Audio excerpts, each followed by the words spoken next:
अपने पोर्टफोलियो में सोना रखना है लेकिन फिजिकल गोल्ड के झंझट से बचना है तो गोल्ड ईटीएफ एक बहुत ही पॉपुलर तरीका है।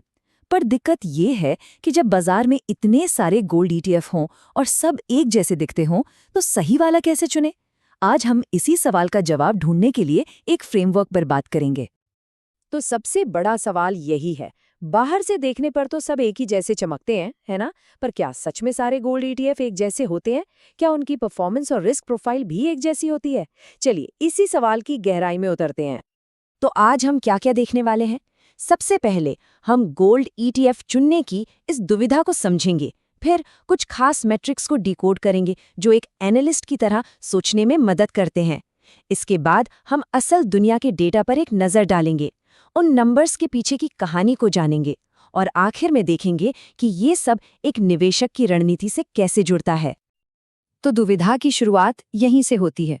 जब इतने सारे ऑप्शन हों और सब एक जैसे ही दिखें तो कन्फ्यूजन होना तो लाजमी है। ये सिर्फ नाम का खेल नहीं है, ये उनके परफॉर्मेंस के पीछे छिपे उन छोटे छोटे अंतरों को समझने के बारे में है जो लंबे समय में एक बड़ा फर्क पैदा कर सकते हैं। ठीक है, तो इस कंफ्यूजन को दूर करने के लिए हमें कुछ खास टूल्स की ज़रूरत होगी। इसे ऐसे समझिए कि ये एक एनालिस्ट का टूल किट है जिससे हम किसी भी ईटीएफ के हुड के नीचे झांक सकते हैं। ये मैट्रिक्स ही हमें बताते हैं कि सतह के नीचे असल में चल क्या रहा है। सबसे पहला और सबसे ज़रूरी टूल स्टैंडर्ड डेविएशन। अब ये सुनने में थोड़ा टेक्निकल लगता है पर है बहुत सिंपल।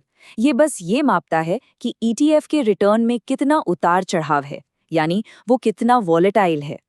कम स्टैंडर्ड डेविएशन मतलब एक स्मूथ राइड और ज्यादा स्टैंडर्ड डेविएशन मतलब एक ऊबड़ खाबड़ सफर, मतलब ज्यादा रिस्क। अगला टूल है बीटा। ये हमें बताता है कि ईटीएफ अपने बेंचमार्क यानी सोने की कीमत के मुकाबले कितना सेंसिटिव है। अगर बीटा 1 है तो इसका मतलब है कि वो सोने की कीमत के साथ कदम से कदम मिलाकर चल रहा है। लेकिन अगर बीटा 1.2 है तो वो सोने की कीमत से 20% ज्यादा तेजी से ऊपर नीचे हो सकता है। और फिर आता है अल्फा। ये बहुत ही इंटरेस्टिंग है। अल्फा ये बताता है कि फंड ने अपने रिस्क के हिसाब से उम्मीद से कितना बेहतर या कितना खराब परफॉर्म किया है। एक पॉजिटिव अल्फा का मतलब है कि फंड ने अपने रिस्क के लिए बेहतर रिटर्न दिया है और यही तो हर निवेशक चाहता है ना? लेकिन रुकिए, कहानी यहीं खत्म नहीं होती। इन 3 बड़े मैट्रिक्स के अलावा भी कुछ चीजें हैं जो सीधे सीधे आपके रिटर्न पर असर डालती हैं, जैसे कि एक्सपेंस रेशियो यानी फंड को मैनेज करने की कॉस्ट, ट्रैकिंग एरर मतलब वो अपने बेंचमार्क को कितनी सटीकता से फॉलो कर रहा है, और लिक्विडिटी यानी उसे खरीदना बेचना कितना आसान है। चलिए, बहुत हो गई थ्योरी। अब इन सब चीजों को असल दुनिया के आंकड़ों पर लगाकर देखते हैं। हम कुछ जाने माने गोल्ड ईटीएफ्स का एक स्नैपशॉट देखेंगे ताकि ये समझ सकें कि ये सब प्रैक्टिस में कैसा दिखता है। यहाँ जो टेबल दिख रही है वो काफ़ी कुछ बताती है।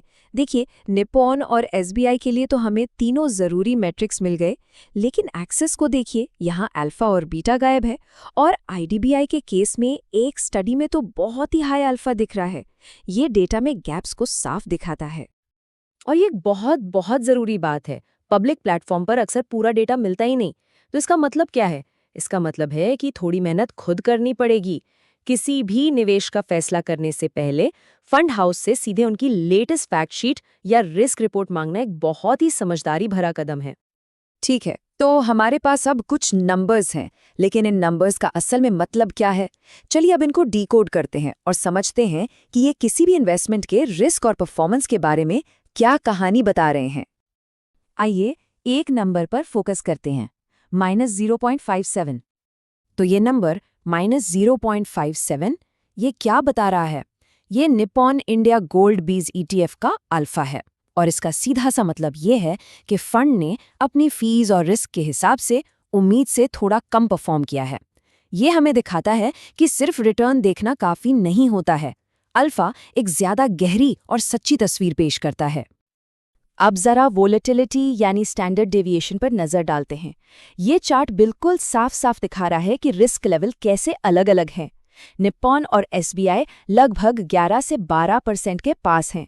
वहीं एक्सिस का स्टैंडर्ड डेविएशन लगभग 15% है, जो साफ तौर पर ज्यादा वॉलेटिलिटी का संकेत देता है।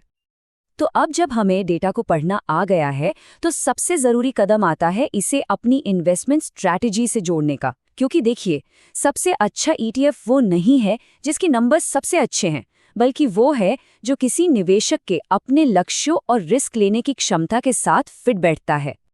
इसे समझने के लिए दो तरह के निवेशकों के बारे में सोचते हैं। एक वो जो स्टेबिलिटी चाहता है, वो कम स्टैंडर्ड डेविएशन और 1 के करीब बीटा वाले ETF को चुनेगा। और दूसरा वो जो थोड़े ज्यादा रिटर्न के लिए थोड़ा ज्यादा रिस्क लेने को तैयार है। वो शायद उन फंड्स की तरफ देखेगा जिनका किसी स्टडी में पॉजिटिव अल्फा रहा हो। तो इस पूरी बातचीत का सार क्या है? ये 4 सिंपल स्टेप्स। ये एक ऐसा फ्रेमवर्क है जिसे किसी भी ETF पर लगाया जा सकता है। पहला, जरूरी मैट्रिक्स को पहचानें। दूसरा, सबसे नया और ऑफिशियल डेटा ढूंढें। तीसरा, रिस्क और रिटर्न को एनालाइज करें। और चौथा और सबसे जरूरी, उसे अपनी इन्वेस्टमेंट स्ट्रैटेजी के साथ अलाइन करें। और हाँ, एक बहुत जरूरी बात, यहाँ जो भी नंबर्स दिखाए गए हैं वो सिर्फ एक उदाहरण है और पुराने हो सकते हैं। याद रखिएगा, पिछला प्रदर्शन कभी भी भविष्य के नतीजों की गारंटी नहीं होता। इसलिए कोई भी निवेश निर्णय लेने से पहले हमेशा फंड के ऑफिशियल डॉक्यूमेंट्स को अच्छी तरह से जांच लें।